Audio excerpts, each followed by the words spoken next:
Alléluia, bienvenue le Seigneur. Je te bénis, mon frère, ma soeur, toi qui peux me suivre maintenant. Dans cette exhortation, nous allons lire,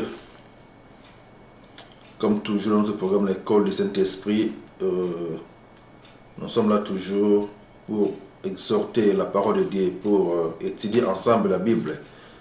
Et aujourd'hui, nous allons étudier le livre de Corinthiens, chapitre 5, que beaucoup d'entre nous le connaissent. 2 Corinthiens chapitre 5 verset 17. Donc je vais lire la parole. Dans le livre de 2 Corinthiens chapitre 5 verset 17. La Bible dit ceci.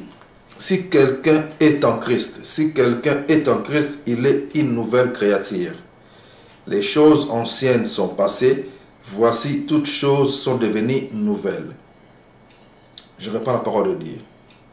2 Corinthiens chapitre 5 verset 17. La Bible dit ceci.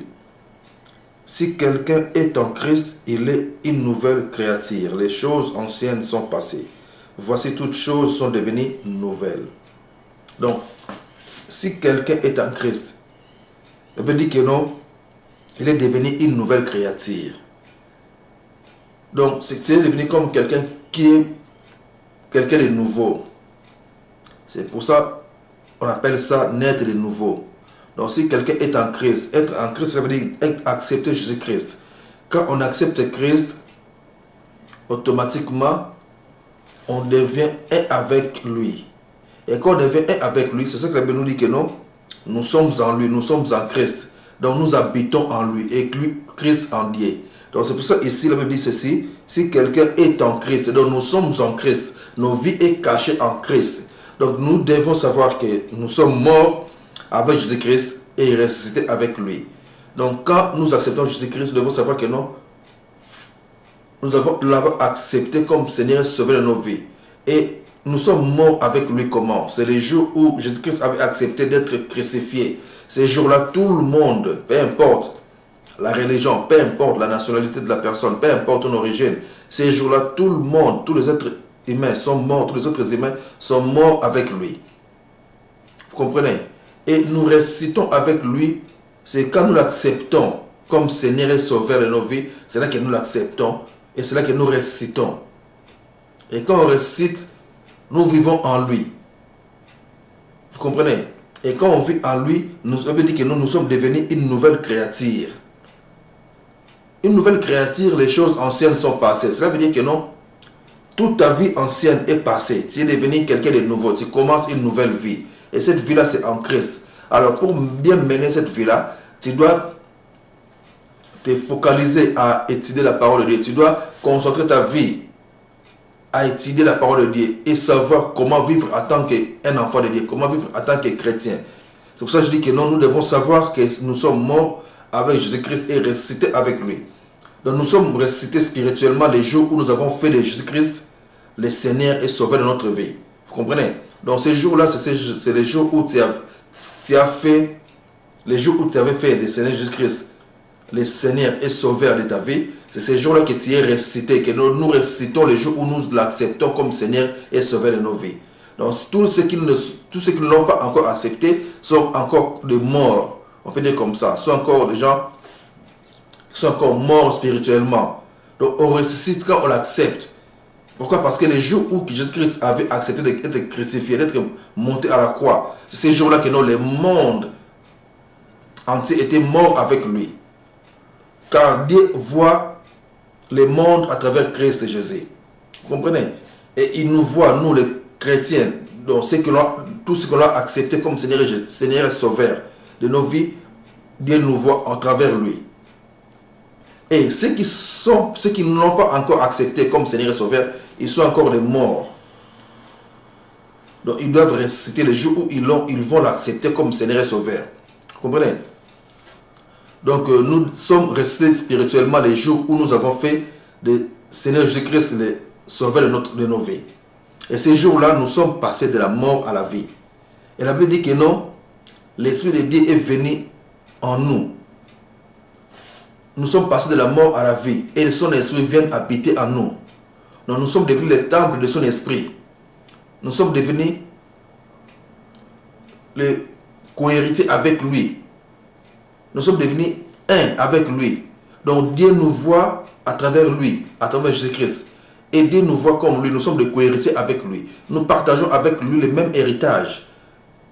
Nous sommes devenus ce qu'on appelle ses frères. Vous comprenez? Donc c'est ces jours-là, les jours où nous avons accepté comme Seigneur et Sauveur de nos vies, c'est ces jours-là que nos vies sont transformées. Donc la gloire de Dieu est venue dans notre vie. C'est cette gloire-là vient consumer notre vieil homme. Quand on l'accepte, ça veut dire que sa gloire aussi vient sur nous. Et quand cette gloire-là vient sur nous, ou vient en nous, ça vient pour consumer notre vieil homme. Ta vie passée est consumée. Les choses que tu aimais faire avant, tu commenceras à avoir les dégoûts de toutes ces choses-là. Dieu va commencer à te détacher des systèmes de ce monde, afin que tu puisses être connecté à son système, afin que tu puisses commencer à fonctionner selon lui. Vous comprenez? Donc tu dois considérer maintenant comme si tu es mort au péché et vivant pour Christ. Donc quand tu vois ta vie, tu dois toujours te considérer comme quelqu'un qui est mort pour le système de ce monde et que tu vis pour Christ. Donc si nous vivons dans ce monde, nous vivons pour lui et par lui. Et tout ce que nous pouvons faire dans ce monde, nous devons le faire pour sa gloire. Vous comprenez? Donc Dieu veut le meilleur de toi. Alors comme Dieu veut le meilleur de toi en tant que chrétien, donc tu dois utiliser ton intelligence, ton énergie, toute ta force pour la gloire de Dieu. Tu dois utiliser toute ta vie. Tout ce que tu peux faire dans ce monde, fais-le pour la gloire de Dieu. Ne cherche pas à gagner quelque chose uniquement pour toi-même. Ou ne cherche pas à faire quelque chose pour ta gloire. Mais tout ce que tu peux faire dans ce monde, fais-le pour la gloire de Dieu. Utilise ta force, ton énergie. Utilise tout ton être pour la gloire de Dieu. Utilise ta bouche pour la gloire de Dieu. Vous comprenez? Donc tu ne peux jamais dire à Dieu que tu ne peux rien faire, car il est avec toi. Donc tout ce que tu peux faire, tu dois savoir que non, tu peux le faire. Tout ce que tu veux faire, je peux dire, tout ce que tu veux faire dans ce monde, tu dois savoir que non, tu peux le faire, car Dieu est avec toi. Car il a dit que non, avec lui tu peux tout. Avec lui tu peux tout.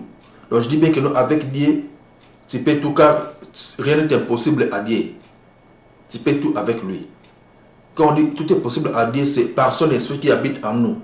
Il a mis en nous son esprit afin que nous puissions accomplir des choses qu'il a déjà programmées à l'avance pour nous. Des choses qu'il a déjà planifiées à l'avance pour nous. Vous comprenez mon frère, ma soeur? Bien-aimés, mes amis, tout ce que tu peux faire dans ce monde, tu dois le faire pour la gloire de Dieu. Donc tu dois savoir que non, tu es libre. Tu es libre, car tu es devenu une nouvelle créature. Les choses anciennes sont passées. La maladie est passée. L'échec s'est passé. Tout ce que tu ne pouvais pas faire, c'est passé. Tu peux maintenant tout faire avec Christ. Car il veut dire que non, tu peux tout en lui. Tu peux tout par lui et pour lui. Que Dieu te bénisse. Nous sommes là toujours pour exhorter la parole de Dieu, pour vous encourager d'avancer toujours en tant que des chrétiens jusqu'à la fin de nos jours ici sur cette planète Terre, car nous avons notre royaume céleste que nous devons nous rencontrer un jour pour la gloire de Dieu. Que Dieu vous bénisse.